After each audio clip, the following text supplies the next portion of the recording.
जयमसी सबैजनालाई। यो चाहिँ हाम्रो भक्तपुरदेखिको रसुवासम्मको भ्लग हो, यानि कि मोटो भ्लग। हाम्रो यात्रा चाहिँ भक्तपुरबाट काठमाडौँ हुँदै हामी चाहिँ टोखाबाट गएको थियौँ रसुवा। हामी चाहिँ यो टोखा हो होइन, यहाँबाट हामी अगाडि जाऊँ है त।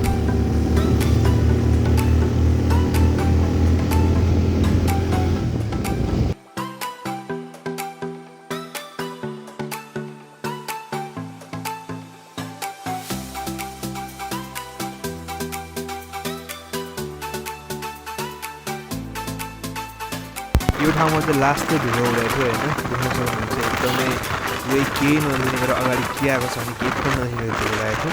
त्यो चाहिँ एक कैद गर्न सकेको छौँ हामीले।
हामी चाहिँ नुवाकोट जिल्ला छिर्सेका छौँ अनि यो चाहिँ नुवाकोटको बिबिर भन्ने एउटा गाउँ जस्तै हो चाहिँ। यो चाहिँ हामीले बाटोमा जाँदै कैद गरेका दृश्यहरू।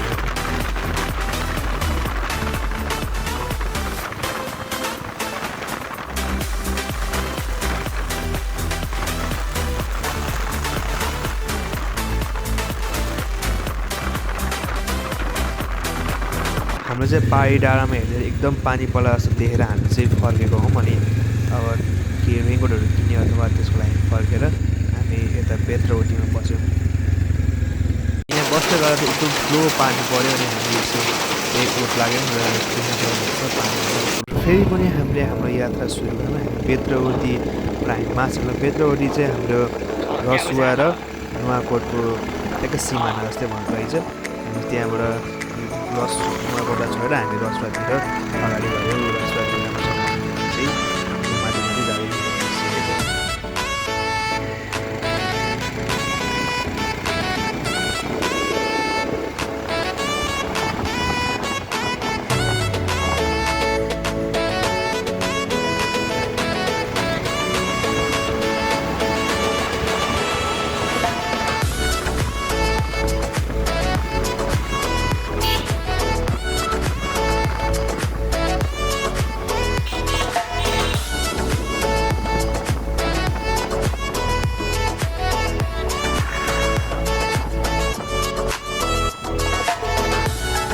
देख्न सक्नुहुन्छ पानी परेपछिको दृश्य यस्तो देखिरहेको थियो। दृश्य यो चाहिँ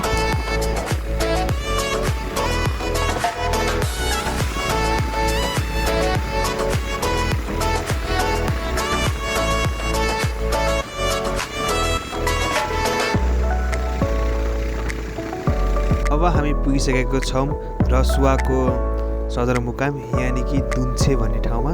दुन्छे है यो चाहिँ। हामी तर ओह्रालो लाग्दै अब हामी रसुवाको स्याफ्रुबेन्सीतिर हाम्रो गन्तव्यतिर लागिरहेछौँ।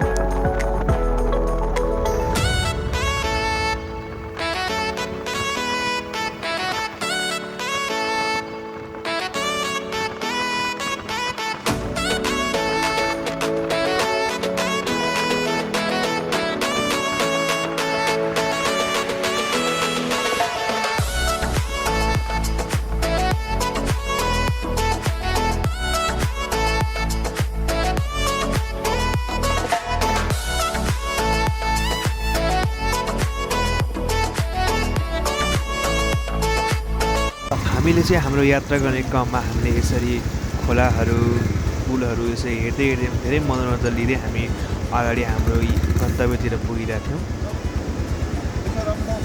यो त गाउँ हो, यता अझै पनि कति गाडीहरू छैनन्, त्यसैले यहाँ चाहिँ खच्चरबाट चाहिँ सामानहरू ओसार पसार गर्ने रहेछन्। ओह्रालो झर्दै गर्दाखेरि मैले धुन्चे बजार आएको थिएँ नि, हो त्यो चाहिँ यही बजार हो। हेर्नुहोस् कति रमणीय दृश्य देखिरहेछ धुन्चे बजारको। र हामी त्यहाँ एकछिन ओर्लेर हामीले फोटोहरू खिच्यौँ एकअर्काको, एकछिन सर्ट ब्रेक पनि लियौँ। अब धेरै बाइक चलाउँदा पनि गाह्रो हुन्छ दायालाई, त्यसरी हामी सर्ट ब्रेक लिएर हामीले केही मनोरञ्जनहरू हेऱ्यौँ, फोटोसोटो खिच्यौँ। अनि फेरि एकछिनपछि हामीले हाम्रो यात्रा अगाडि बढायौँ।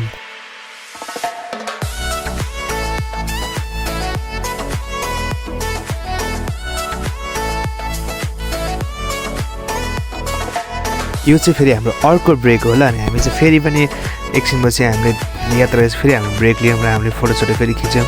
देख्न सक्नुहुन्छ हाइड्रो पावरहरू र वरिपरिका डाँडाकाँडाहरू, हरियाली जङ्गल, बाटो हेर्नुहोस् एकदम राम्रो थियो। त्यस्तो नराम्रो भन्नु मिल्दैन, यसरी घरहरू थिए बिच बाटोमा, बाटो राम्रै थियो, पिच थियो, कतै ढलान।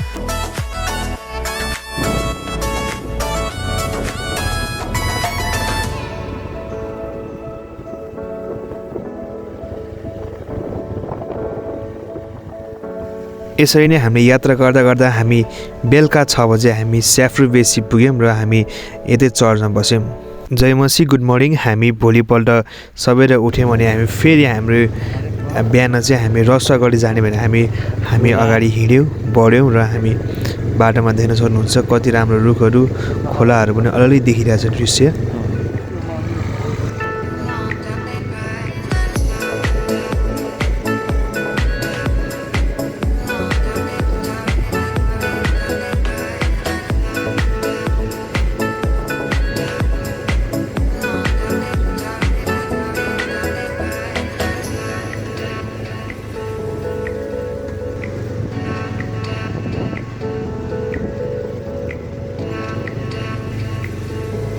हामी रसुवागढी जाँदाखेरि चाहिँ बाटो अलि राम्रो थिएन स्याफ्रुबेसीबाट, त्यहाँबाट चाहिँ लगभग पिच बाटो भन्ने एउटै पनि थिएन, सबै यस्तै अफरोडहरू मात्रै थियो, खल्लाखुल्ली काचाकुची गर्दै हामी त्यही पनि हामी हाम्रो गन्तव्यतिर अगाडि बढी नै रह्यौँ।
यस ठाउँमा चाहिँ हामीले सानो ब्रेक लिएर हामीले यता मुखहरू धोयौँ र रिफ्रेस भएर हामी फेरि अगाडितिर आफ्नो गन्तव्यतिर अगाडि बढ्यौँ है त। यो चाहिँ रसुवागढीको हाइड्रो पावर। अनि हामी अगाडि बढ्दै बढ्दै अब चाहिँ हाम्रो गाडी आइसकेको छ अनि हामी चाहिँ त्यहाँबाट हिँड्दै अगाडि जानुपर्छ। त्यहाँ चाहिँ बाइक जान दिँदैन, बाइक हामीले तलै पार्क गरेर हामी चाहिँ हिँड्दै अगाडि रसुवागढी त्यो नेपाल चाइना बोर्डर अगाडि हामी गयौँ है त।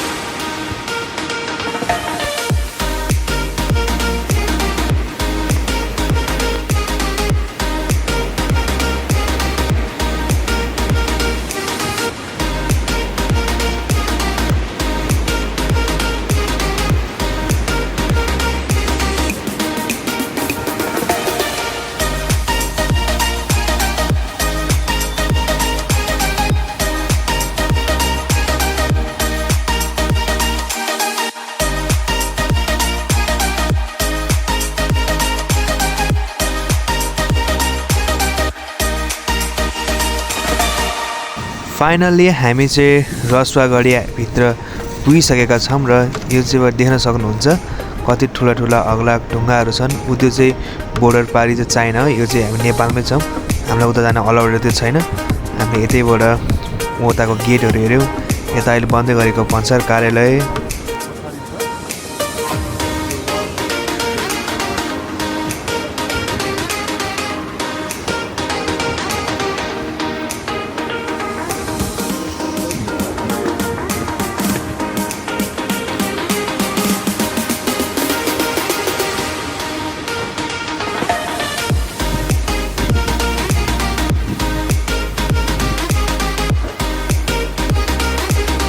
देख्न सक्नुहुन्छ हाम्रो लोकेसन म्याप हेर्दै पनि हामी चाइना र नेपालको बिचमा छौँ।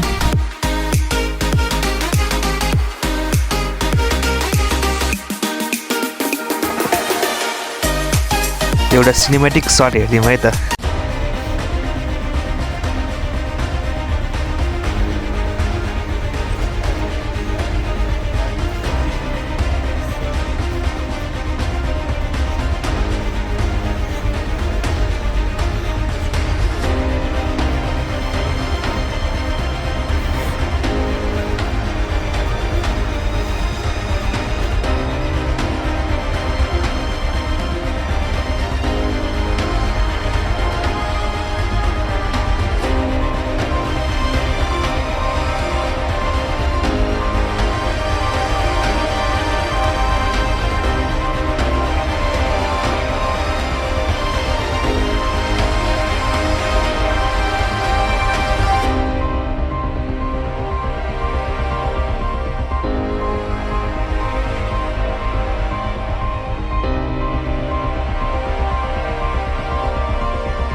हामीले चाहिँ त्यो गढीमा गएर केही फोटोहरू खिच्यौँ र चाइना बोर्डरहरू देख्ने गरी हामीले फोटोहरू खिचेर हामी स्याफ्रुबेसीको चर्चमै हामी फर्केका छौँ।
हाम्रो सजित दाइलाई चाहिँ हरेक नयाँ नयाँ भ्यूहरू देख्ने बित्तिकै उहाँ चाहिँ फोटो खिच्नलाई बाइक रोक्दै फोटो खिच्दै आउँदै हुनुहुन्थ्यो।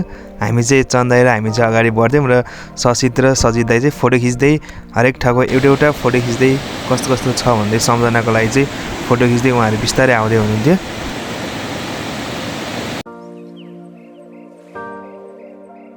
हामी पुग्यौँ स्याफ्रुबेसी क्रिस्चियन मण्डली। हाम्रो सजित दाइद्वारा सानो एउटा क्लास लिनुभएको थियो जहाँ उहाँले चाहिँ नेपाली प्रवासी एकता सञ्जाल यानि कि नेप्लिज माइग्रेन्ट युनिटी नेटवर्कको बारेमा उहाँले आफ्नो प्रचार प्रसार गर्दै हुनुहुन्छ। विदेश जाँदा के कसो गर्ने, कहाँ सल्लाह लिने, कहाँ के हुन्छ सबै उहाँले खुलस्त रूपमा चाहिँ बताइदिनु भएको थियो। आशा छ यहाँका विश्वासीहरूले बुझ्नुभयो होला भनेर।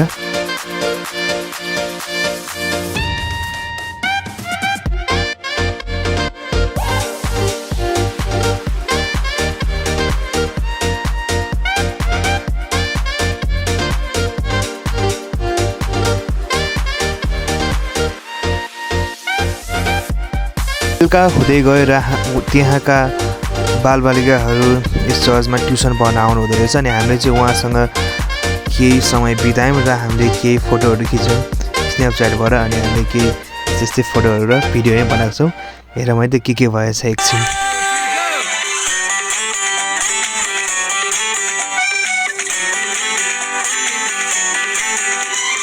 Hira hira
हिउँदको घाम झलल्ल सगरमाथा टलल्ल चिसो हावा मनमा सरल चियाबारी झिलिली रेलगाडी फिलिली लालुपाते मनमा झरल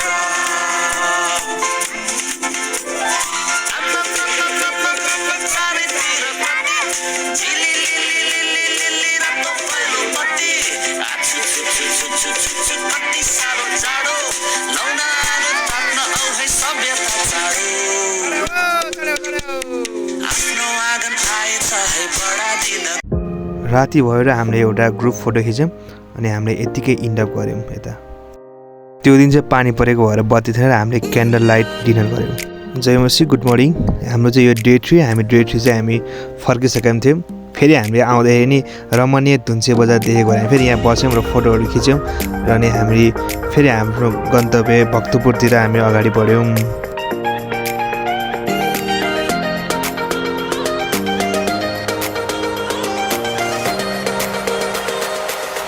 आउँदाखेरि चाहिँ हामी नुवाकोट दरबारमा छिएर मात्रै हामी भक्तपुरतिर आएका थियौँ।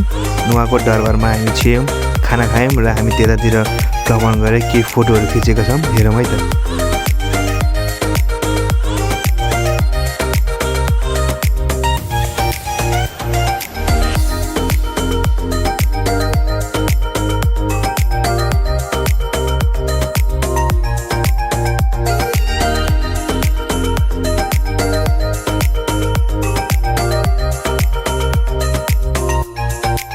यो चाहिँ नुवाकोट दरबारबाट देखिएको रमणीय दृश्य हेरौँ है त। यसरी हाम्रो यात्रा टुङ्गिँदछ। हामी स्याफ्रुबेसीबाट बिहानै हिँडेको मान्छे हामी भक्तपुर बेलुका मात्रै आइपुगेका थियौँ। Thank you for watching our videos. छिट्टै हामी नयाँ भ्लग लिएर आउनेछौँ। Till then keep watching our music video and live